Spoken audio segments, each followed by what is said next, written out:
Howdy y'all, Fuzzy Biker here. We're in one of the back shop areas of Baxter Cycle, and look what they've got on the stand today. This is really quite a treat. I've actually seen this bike before, but they've been doing a bunch of work to it. It's been sold, and some nifty things are happening to it. It's going to go out the door pretty quick. It's a 1968 Royal Enfield Interceptor 750, and that's really quite an interesting bike. It's got a lot of nifty little details to it. So to start with, it's an air-cooled overhead valve, 2 valve per cylinder, little hot rod. You know, look at that, isn't that cool? But I just love these engines. I love the castings. I love how these are so precise and so nifty, you know, just really well done. Let's go over to the other side. I love the way this is done. If you notice, there's no screws around the outside. It's all held in from the center. There's a gasket that goes all the way around. This is kind of pressured in. When they rebuilt the 700s and the 750s, they wanted to make these engines as oil tight as possible, and that's one of the things they did. They thickened up the material. They took all the weak spots and made them just slightly better, you know. So they did a lot of work to make sure they could make these much more oil tight. Something to look at here real quick. We were looking at this things. Okay, so about 750 cc's. I think it's like 740 some odd cc's. It's got dual Amal concentric carburetors here. There's a ticklers right there, little shorty air blocks there. I'm not sure what size the gas tank is, but I think this is the original style tank. It's got the red on the top, the flat top. Just a really neat, you know, the seat has been redone, very nice. But anyway, coil ignition. I don't know where the coils are. I think they're back here somewhere. Battery box.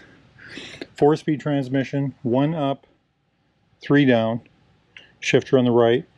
Here's where you put the oil. Kickstart only. This is kind of nifty here. This is actually an oil cooler. Have you ever seen one like that? Kind of a nifty looking thing. The frame comes down here. It stops right here. There's nothing under the engine, and then the frame picks up again back here. And you know, that's a really neat thing that they've done. This is an engine vent. Goes up here, comes out the back probably somewhere. Right there. All the way at the back here. Just a really nifty. To me, this is kind of an art. We're looking at the oil lines up here. Usually these are tubes, metal tubes. This looks like kind of a braided herringbone stainless steel line system, a little, you know, green in there. It's just really neat looking, you know. Just I love those. I understand why they don't do them anymore. They leak, but they are an opportunity for leaks. But very well done in this case. And looks like that's where they feed the oil cooler. This is we think this is where the oil pump is, right here. Distributor right there. You know, tack drive, mechanical tack drive. Just a gorgeous, gorgeous looking machine, isn't it? This is what they had from the factory, the pipes wise. I don't know if these are original or not. 1968 was a long time ago, so, you know, isn't that just, this is like art to me. This is, look at how just well this is done, how everything fits so well together.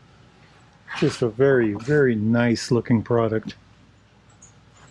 Just a beautiful thing, beautiful thing. I love it. Horn, back end. Snail adjusters, yeah, they got snail adjusters, love that. Blinkers were added to this. I don't believe this came with blinkers originally. This is not a factory disc brake. Somebody added that beautiful floating disc. 6-pot, I think that's a 6-pot. Let's go around the other side and take a look.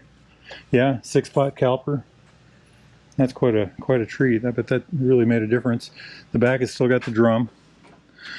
Look at this adjuster here. A little bend in here to miss the shock. This is this was microelectronics back in 1968. Look at this lever here. Check, now watch this. Another horn. Beautiful, beautiful. Side stand, center stand. Just a neat thing, neat thing, isn't it? I can't get the bike down, so I can't really show you the top. This probably would have had Smith's gauges. I'm not sure about that, but these are not factory. Oh, looks like the bike's going to move. We're going down. We're going down. Thank you. Thank you.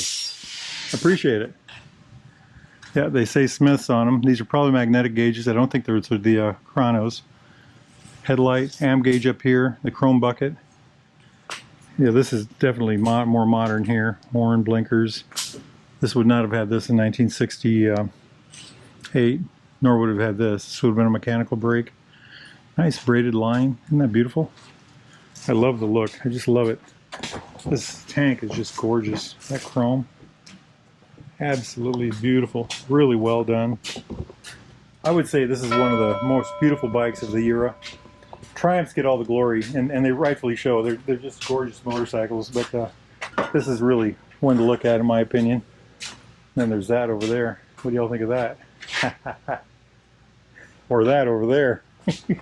Anyway, if y'all are interested in something like this, new, used, Royal Enfield, Triumph, classic vintage bike of any type, get a hold of Baxter Cycle at baxtercycle.com. If you need parts for your classic project, get a hold of Baxter Cycle. I think they're the biggest, largest classic British bike parts supplier in North America. They can help you out. Tell them Fuzzy Biker sent you. Now, if it's nice where you're at, get out there and ride, my friends. Wahoo!